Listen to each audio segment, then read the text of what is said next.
Kwa furaha kubwa, kwa niaba ya serikali nimesimama kwanza kutoa pongezi kwa niaba ya Mheshimiwa Rais Daktari Samia Suluhu Hassan ambaye amenielekeza kutoa salamu hizi za pongezi kwa vijana wetu, timu ya taifa chini ya miaka 17 Serengeti Boys, baada ya kufanya ushindi wa kihistoria kwa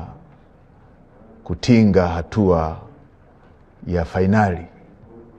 ambapo sasa watacheza mchezo huo wa fainali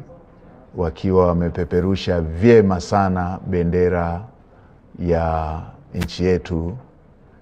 katika mashindano hayo ya vijana chini ya miaka 17. Mheshimiwa Rais amewapongeza sana vijana wetu wa Serengeti Boys,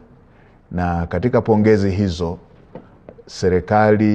ameelekeza serikali itoe ndege kwa ajili ya kuwafuata vijana wetu watakapokuwa wamecheza fainali, na panapo majaliwa ya Mwenyezi Mungu watakapokuwa wamelitwaa kombe hilo. Mheshimiwa Rais pia ameelekeza nitoe tamko kwa niaba ya serikali kwamba vijana hao kwa kile walichokifanya mpaka sasa cha kutinga fainali watapewa pongezi kwa kikosi hicho kupewa shilingi za Kitanzania milioni 500, na watakapokuwa wametwaa kikombe kile serikali itawapatia kiwanja kila mmoja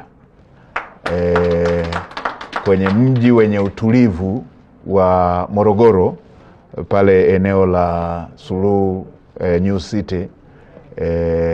ili waweze kuanza kukumbuka kwamba